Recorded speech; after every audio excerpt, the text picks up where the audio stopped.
What's up everyone, back for another beer review, and today I'll be reviewing a beer from the Hardywood Park Craft Brewery, and they're out of Richmond, Virginia, and this is their Christmas Morning, the 2022 release. So they're calling this one an Imperial Milk Stout with a ginger, cinnamon, honey, vanilla, and coffee. It comes in at 9.2% alcohol by volume, 55 IBUs, and at the time of review, this can is approximately 5 weeks old. So I didn't plan on reviewing this one or even grabbing this one this year because A, I didn't know it was available here in the Buffalo, New York area, and B, I already kind of picked up most of like the holiday themed beers I was going to review this year. But I was in my local Wegmans grocery store and I was looking at their Mix of Six location, and they had the Gingerbread Stout, which I reviewed last year, and this one right next to each other. So I was like, for just over $2 a can, I'm going to get a mixed six pack. I got a couple other beers that I'll be reviewing as well, but I saw this and I was like, I have to review this. Why?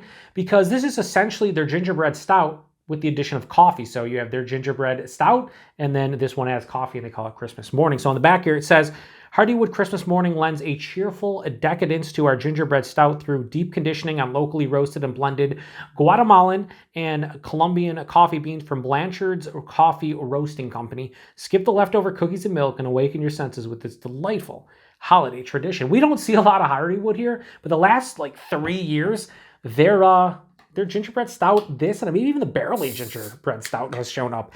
And it's just wild because like you don't see Hardywood all year, and then all of a sudden these show up and you're like, what the hell? And they're in Wegmans in their Mix of Six location, and it's like $12.99 a six pack. It's like, it's insane. So anyway, we'll talk about. Oh, that's looking. Ooh, okay. That is way more carbonated than I anticipated. Holy Christmas! Almost look. This isn't a nitro can, is it? There's no way. It just looks like one. Yeah, I'm gonna have to take my time with these pours. Look how that is cascading. It almost looks nitro-esque, but it definitely isn't. Just, this is highly, we're just going to stick with that. This is highly carbonated. I don't know if it's infected. So it went sideways. I am about to sneeze, so excuse me. Anyway. So, yeah, that pour is out like a deep dark brown. It definitely looked a lot lighter than I thought it would look like. Yeah, it's like a cola color. There's like a light brown tinge at the bottom. But as you can see, this is about a 3-finger of a straight up brown colored, almost mocha colored head. It's not going anywhere. It looks nitro-esque. Look when I swirl this up. Like, it looks crazy. Again, I don't think this is a nitro beer whatsoever, but it kind of just looks like it. That's insane to me. Some nice alcohol legs around the sides. That just looks like a beautifully dense, creamy head. Let's get a nose. So, the one thing I noticed in last year's gingerbread stout was I liked it. I gave it a 4.25 out of 5. But the one issue, and it wasn't a huge issue, but it was definitely noticeable, was the ginger was so prominent throughout the entire palate. It was the predominant note. It was everywhere, it's omnipresent, and it kind of stopped the beer from becoming great for me. And I've had prior vintages, and I've also had the barrel-aged gingerbread stout before, and that was delightful. I don't remember it being that ginger forward. Now I'm smelling this. It's definitely ginger forward. It has, and I said this in I remember this. I didn't actually go look at the review, but I should have. But I remember it said it had like a ginger beer kind of nose. And it does. It's huge ginger. Like kind of like a gingerbread cookie or something, but like way more ginger than you think. It has a nice like honey vanilla kind of feel to it. If you've ever had like honey vanilla yogurt, kind of like in that realm. One thing I'm not getting is a substantial blast of coffee, which, this is 5 weeks old, and I would assume the coffee would be here. And it's not. It's pretty much the ginger, the honey, the vanilla, maybe a touch of like a cinnamon. Underneath, it's almost like a molasses cookie. It has like a molasses, like chocolate kind of vibe to it as well from the base stout, like the base milk stout. What I'm happy I'm not getting any metallic vibes. A lot of times I get that with milk stouts. But yeah, there's a little bit of chocolate too, like a roasted malt quality. Just to be honest with you, this smells exactly like the gingerbread stout from last year, which shouldn't surprise me because this is that beer with coffee added. The one disappointing thing, from the nose at least, the coffee isn't substantial. It's barely detectable. Like, I'm not really getting it. But it smells pretty good. Let's get into it. Cheers, everyone. By the way, even though it's named Christmas Morning, I'm not posting on Christmas Morning. Why? Because I am terrible at beer tubing. Cheers.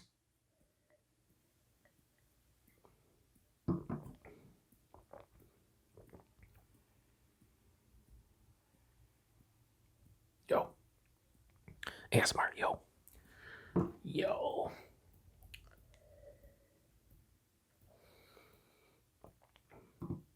That's fucking awesome. I'll tell you right off the rip, that is better than your Gingerbread Stout, at least the 2021 vintage that I reviewed last year. Wow.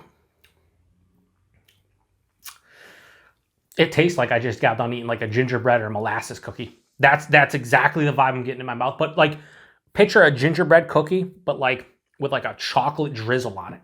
That's what I'm getting. Body and mouthfeel. It's a bit thin. It's like higher side of medium body, 9.2%. A little bit disappointing.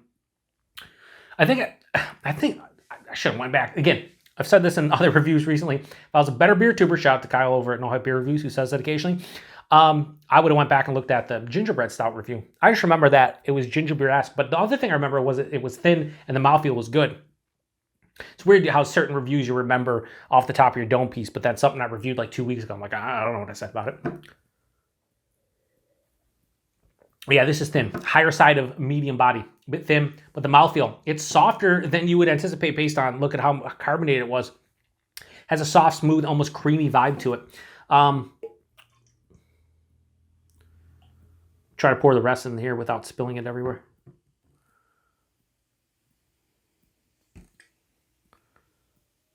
Will we succeed is the question.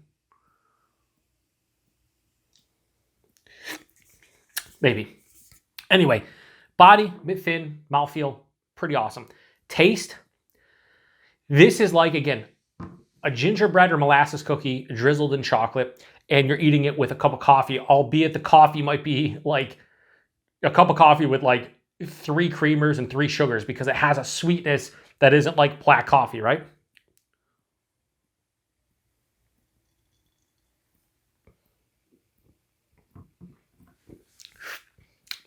So the ginger, the honey, the vanilla, a little bit of cinnamon, all right at the forefront.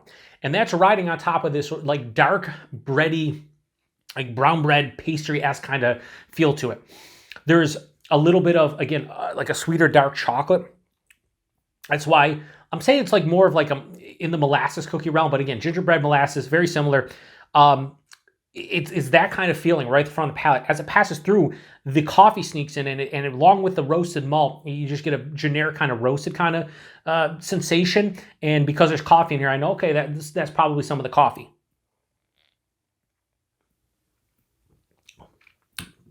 It's sweet, but it's not like super pastry-esque, because this is not like, I wouldn't call this a pastry Imperial Stout or Imperial Pastry Milk Stout. It's close to that level, but this is like 60 to 65% sweetness, and then 35 to like 35%. Well, I guess it'd be 60-65 would be 60-40, 65-35 math. So that'd be kind of like, you know, the bitterness would be definitely lower, but this isn't cloying to me. Like, I'm gonna drink the rest of this and be like, yeah, I should have bought more, especially for just over $2 a can. It's fucking absurd. This is definitely better than that gingerbread stout.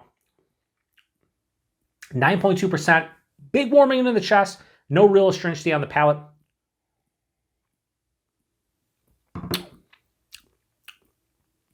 I guess my gripe with this one, if I had one, would be the mouthfeel is pretty good, but the thinness to the actual body is a little bit of a hindrance to the drinking experience. Although you could say that kind of bumps up the drinkability, so maybe not, but I would like to see this a little bit thicker. You see a beer like this with all those adjuncts, additives in there, like I would definitely want this to be a little thicker. Also, I think I want more coffee. I don't want it to be as sweet with the coffee. I want it to be like a nice, like roasted, like medium roasted coffee where it's not getting kind of lost in the sweetness to some degree. All the adjuncts come through. Ginger, yes. Cinnamon, maybe not as much. Honey and vanilla, yes. Like it's cooked. Like the picture they have in this, I love this label of the gingerbread man half eaten next to a cup of coffee. Yeah, but it wouldn't be black coffee like that. It would definitely be very light because there'd be cream and sugar in there. But yeah, should I just rate it? I think I should. I think, again, I gave last year's like a 4.25. I'm gonna have to give this higher. Christmas Morning, the 2022 release from Hardywood. This is gonna get a low 4.5. I'm a 4.4. It gets just in the low 4.5 range. Why? I don't know. Because it said so. I don't know. Why? Because I'm comparing it to last year's. And I think with this beer, the coffee adds enough of... it adds a little bit more, and I just think, I don't know, the gingerbread cookie molasses feel. Here's the thing. And I was struggling with why I like this more. The ginger last year, a little bit of a hindrance, as I said, on the beer, and I think it works better in this because it's not the predominant note.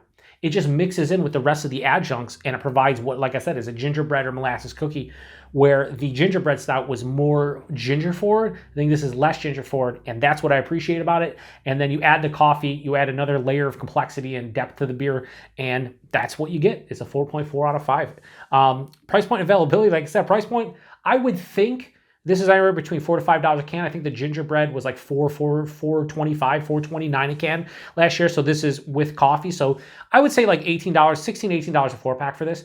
I paid just over $2 a can, so that's pretty cool. But in general, it's probably like $4 to $4.50 a can. And so if anybody out there has had this one, let me know what you paid for it. And availability, I have no idea with Hardywood. We see this and, like I said, the gingerbread stout pretty much every single holiday season. And then throughout the rest of the year, I really don't see anything from them. I think I saw like one of their like sours, and that's it.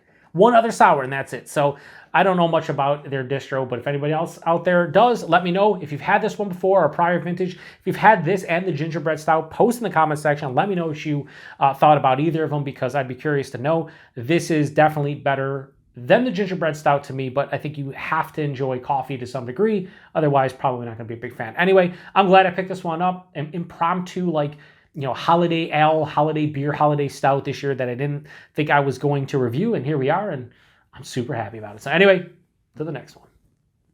Cheers.